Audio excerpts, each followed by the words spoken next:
Hello friends, പുതിയൊരു ക്ലാസ്സിലേക്ക് എല്ലാവർക്കും സ്വാഗതം.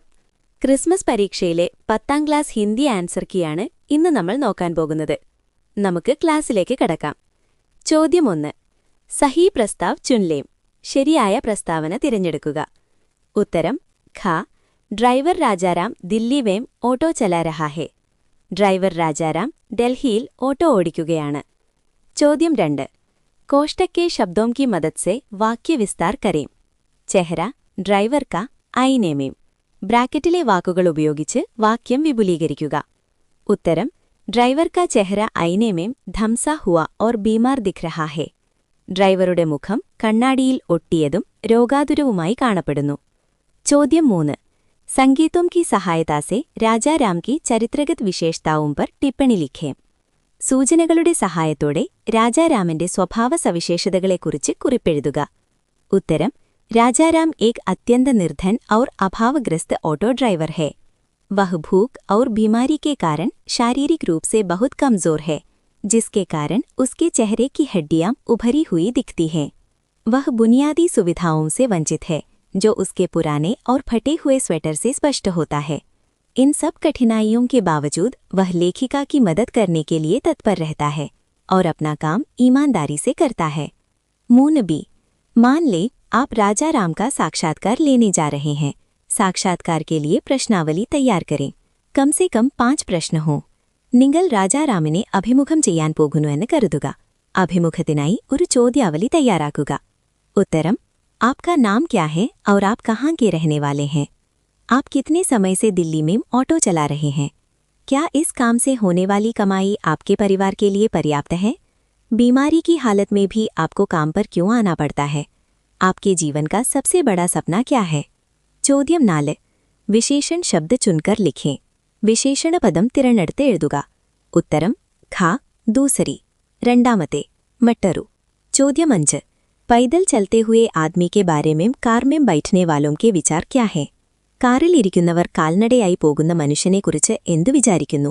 ഉത്തരം कार में बैठे हुए बड़े लोग पैदल चलने वाले आदमी को हिकारत नफरत से देखते हैं. उन्हें ऐसा लगता है जैसे वह आदमी किसी दूसरी दुनिया से आया हो और उनका उससे कोई संबंध ना हो. കാറിലിരിക്കുന്ന വലിയ ആളുകൾ കാൽനടയാത്രക്കാരനെ പുച്ഛത്തോടെയാണ് വെറുപ്പോടെ നോക്കുന്നത്. അയാൾ മറ്റൊരു ലോകത്ത് നിന്ന് വന്നവനാണെന്നും തങ്ങളുമായി അയാൾക്ക് യാതൊരു ബന്ധവുമില്ലെന്നുമാണ് അവർ കരുതുന്നത്. ചോദ്യം 6. ഗലീലിയോ की बातें सुनकर पिता ने क्या जवाब दिया. ഗലീലിയോയുടെ വാക്കുകൾ കേട്ടപ്പോൾ അച്ഛൻ എന്തു മറുപടിയാണ് നൽകിയത്. ഉത്തരം ഗലീലിയോ की बातें सुनकर पिता ने कहा कि वे उससे यही सुनना चाहते थे. उन्होंने गलीलियो को इस भावना को हमेशा बनाए रखने की सलाह दी और कहा कि तभी वह एक सच्चा वैज्ञानिक बन पाएगा. ഗലീലിയോയുടെ വാക്കുകൾ കേട്ടപ്പോൾ താൻ അവനിൽ നിന്ന് കേൾക്കാൻ ആഗ്രഹിച്ചത് ഇത് തന്നെയാണെന്ന് അച്ഛൻ പറഞ്ഞു. ഈ മനോഭാവം എപ്പോഴും നിലനിർത്താൻ അദ്ദേഹം ഗലീലിയോയെ ഉപദേശിച്ചു.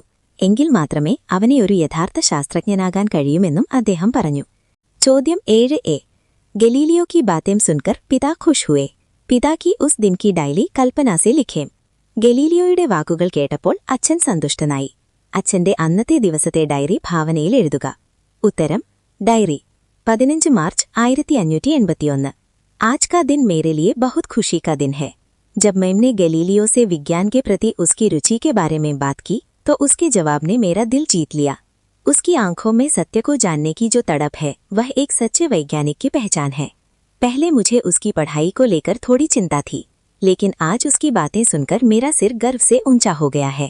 मुझे पूरा विश्वास है कि गलीलियो अपनी तर्क शक्ति और अटूट लगन से एक दिन पूरी दुनिया में नाम कमाएगा. ഈശ്വർ ഉസെ ഹമേഷ സഹി രാഹ് ദിഖായേ. ഇന്ന് എനിക്ക് വളരെ സന്തോഷമുള്ള ദിവസമാണ്. ശാസ്ത്രത്തോടുള്ള ഗലീലിയോയുടെ താൽപര്യത്തെക്കുറിച്ച് ഞാൻ സംസാരിച്ചപ്പോൾ അവന്റെ മറുപടി എന്റെ ഹൃദയം കീഴടക്കി. സത്യമറിയാനുള്ള അവന്റെ കണ്ണുകളിലെ ആഗ്രഹം ഒരു യഥാർത്ഥ ശാസ്ത്രജ്ഞന്റെ അടയാളമാണ്. നേരത്തെ അവന്റെ പഠനത്തെക്കുറിച്ച് എനിക്ക് അല്പം ആശങ്കയുണ്ടായിരുന്നു, എന്നാൽ ഇന്ന് അവന്റെ വാക്കുകൾ കേട്ടപ്പോൾ എന്റെ ശിരസ് അഭിമാനം കൊണ്ട് ഉയർന്നു. ഗലീലിയോ തന്റെ യുക്തിചിന്തയിലൂടെയും അചഞ്ചലമായ പരിശ്രമത്തിലൂടെയും ഒരു ദിവസം ലോകമെമ്പാടും പ്രശസ്തനാകുമെന്ന് എനിക്കുറപ്പുണ്ട്. ദൈവം അവനെ എപ്പോഴും ശരിയായ വഴിയിൽ നയിക്കട്ടെ. गलीलियो की वैज्ञानिक बनने की इच्छा से पिता भी सहमत हो गए. गलीलियो की उस दिन की संभावित डायरी लिखें. ശാസ്ത്രജ്ഞനാകാനുള്ള ഗലീലിയോയുടെ ആഗ്രഹത്തോട് അച്ഛനും യോജിച്ചു. ഗലീലിയോയുടെ അന്നത്തെ ദിവസത്തെ ഡയറി എഴുതുക. ഉത്തരം ഡയറി. 15 മാർച്ച് 1581. आज मैं बहुत उत्साहित हूँ। पिताजी ने मेरी वैज्ञानिक बनने की इच्छा को न केवल समझा बल्कि मुझे प्रोत्साहित भी किया। जब मैंने उनसे कहा कि मैं बिना सबूत के किसी बात को नहीं मान सकता तो वे नाराज नहीं हुए। उन्होंने मुझसे कहा कि एक सच्चा वैज्ञानिक बनने के लिए ये जिज्ञासा बहुत ज़रूरी है। पिताजी का समर्थन पाकर मेरा आत्मविश्वास और बढ़ गया है। अब मैं और भी मेहनत करूँगा ताकि उनके विश्वास पर खरा उतर सकूँ और प्रकृति के रहस्यों को सुलझा सकूँ। ഇന്ന് ഞാൻ വളരെ ആവേശത്തിലാണ്. ശാസ്ത്രജ്ഞനാകാനുള്ള എന്റെ ആഗ്രഹത്തെ അച്ഛൻ മനസ്സിലാക്കുക മാത്രമല്ല എന്നെ പ്രോത്സാഹിപ്പിക്കുകയും ചെയ്തു. തെളിവില്ലാതെ ഒന്നിനെയും വിശ്വസിക്കാനാവില്ല എന്ന് ഞാൻ പറഞ്ഞപ്പോൾ അദ്ദേഹം ദേഷ്യപ്പെട്ടില്ല. ഒരു യഥാർത്ഥ ശാസ്ത്രജ്ഞനാകാൻ ഈ ജിജ്ഞാസ വളരെ അത്യാവശ്യമാണെന്ന് അദ്ദേഹം എന്നോട് പറഞ്ഞു. അച്ഛന്റെ പിന്തുണ ലഭിച്ചതോടെ എന്റെ ആത്മവിശ്വാസം വർദ്ധിച്ചു. അദ്ദേഹത്തിന്റെ വിശ്വാസം കാത്തുസൂക്ഷിക്കാനും പ്രകൃതിയുടെ രഹസ്യങ്ങൾ കണ്ടെത്താനും ഞാനിനി കൂടുതൽ കഠിനാധ്വാനം ചെയ്യും. ചോദ്യം 8. ഉസ്കെ മേം നിഹിത് സർവനാം കോൺ സാ ഹെ? ഉസ്കെ എന്നതിൽ അടങ്ങിയിരിക്കുന്ന സർവനാമം ഏതാണ്?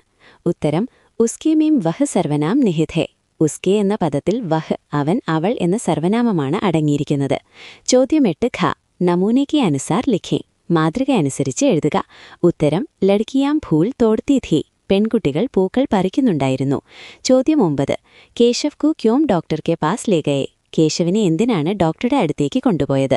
ഉത്തരം കേശവ് खेलते समय चोटिल हो गया था या अचानक बीमार पड़ गया था, इसलिए उसकी स्थिति जानने और इलाज के लिए उसे डॉक्टर के पास ले गए. കളിക്കുന്നതിനിടയിൽ കേശവിന് പരിക്കേൽക്കുകയോ അല്ലെങ്കിൽ പെട്ടെന്ന് അസുഖം വരികയോ ചെയ്തു. അതിനാൽ അവന്റെ അവസ്ഥ അറിയുന്നതിനും ചികിത്സിക്കുന്നതിനുമായി അവനെ ഡോക്ടറുടെ അടുത്തേക്ക് കൊണ്ടുപോയി. ചോദ്യം 10. കഹാനി കെ ഇസ് अंश के आधार पर पटकथा का एक दृश्य लिखें. കഥയുടെ ഈ ഭാഗത്തെ ആസ്പദമാക്കി ഒരു തിരക്കഥാരംഗം എഴുതുക. उत्तरम दृश्य. स्थान घर के सामने का रास्ता, सड़क. समय शाम का वक्त. पात्र केशव ऑटो में लेटा हुआ, उसके माता पिता और उसके दोस्त लड़के. एक ऑटो रिक्शा घर के सामने आकर रुकता है. केशव उसमें लेटा हुआ है. उसके दोस्त भागकर आते हैं और ऑटो को घेर लेते हैं. पहला लड़का अंकल केशव कैसा है? दूसरा लड़का चिंतित होकर आंटी डॉक्टर क्या बोले, जल्दी ठीक तो हो जाएगा ना? केशव के माता पिता चुप हैं और उनके चेहरे पर चिंता के भाव हैं. लड़की उत्सुकता और दुख के साथ केशव को देखते हैं. रंगम വീടിന് മുന്നിലെ വഴി. സമയം വൈകുന്നേരം. ഒരു ഓട്ടോറിക്ഷ വീടിന് മുന്നിൽ വന്ന് നിൽക്കുന്നു. കേശവ് അതിൽ കിടക്കുന്നു. കൂട്ടുകാർ ഓടി വന്ന് ഓട്ടോ വളയുന്നു. ആദ്യത്തെ കുട്ടി അങ്കിൾ കേശവൻ എങ്ങനെയുണ്ട്? രണ്ടാമത്തെ കുട്ടി ആന്റി ഡോക്ടർ എന്തു പറഞ്ഞു, വേഗത്തിൽ സുഖമാകില്ലേ? കേശവിന്റെ മാതാപിതാക്കൾ നിശബ്ദരാണ്. അവരുടെ മുഖത്ത് ആശങ്കയുണ്ട്. കുട്ടികൾ സങ്കടത്തോടെ കേശവിനെ നോക്കുന്നു. ചോദ്യം 11. അയിംഡ് കാ സമാനാർത്ഥി ശബ്ദ് കൗൺ സാ ഹെ? ഉത്തരം ഗ. ഗർവ് അഹങ്കാരം, പ്രൈഡ്, ആരഗൻസ്. ചോദ്യം 12. അയിംഡ് കോ യഹാം ബേചാരി ക്യോം കഹാ ഗയാ ഹെ? എന്തുകൊണ്ടാണിവിടെ അഹങ്കാരത്തെ പാവം എന്ന് വിളിച്ചിരിക്കുന്നത്?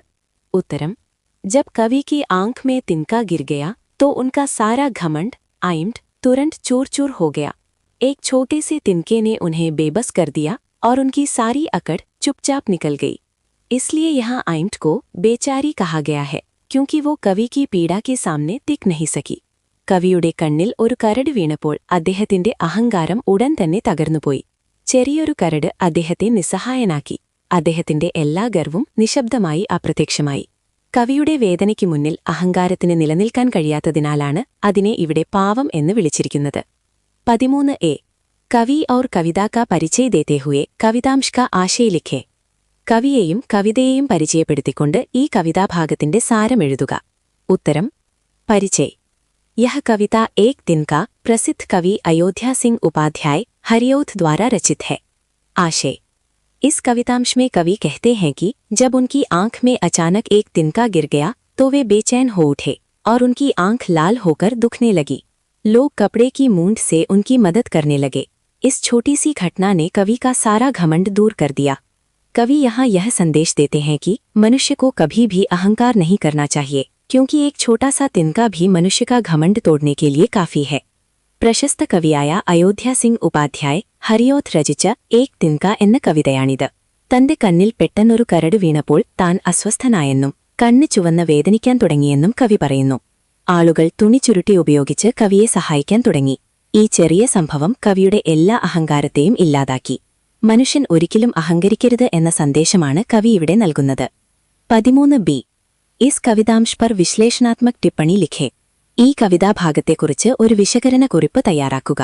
ഉത്തരം एक दिन का कविता मानवीय स्वभाव और अहंकार पर एक गहरा कटाक्ष है।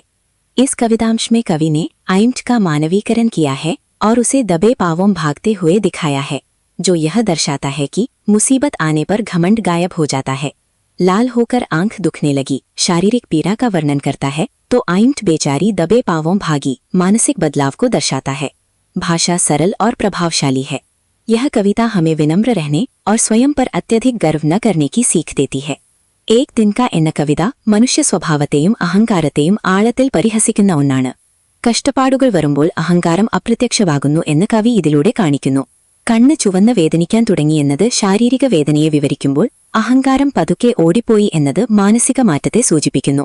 വിനയമുള്ളവരായിരിക്കാനും അമിതമായി അഹങ്കരിക്കാതിരിക്കാനും ഈ കവിത നമ്മെ പഠിപ്പിക്കുന്നു. ചോദ്യം 14. नीचे दिए प्रस्ताव पढ़ें और सही विकल्प चुनकर लिखें. താഴെ നൽകിയിരിക്കുന്ന പ്രസ്താവനകൾ വായിച്ച് ശരിയായ ഓപ്ഷൻ തിരഞ്ഞെടുക്കുക. ഉത്തരം ഘ 1ഉം 3ഉം ശരിയാണ്. ചോദ്യം 15. നമൂനെ के अनुसार तालिका की पूर्ति करें. മാതൃക അനുസരിച്ച് പട്ടിക പൂർത്തിയാക്കുക. ഉത്തരം ആസ് ആശ, പ്രതീക്ഷ അല്ലെങ്കിൽ ആശ. നാസ് നാശ് നാശം. തൻ ശരീരം, ശരീരം അല്ലെങ്കിൽ ദേഹം.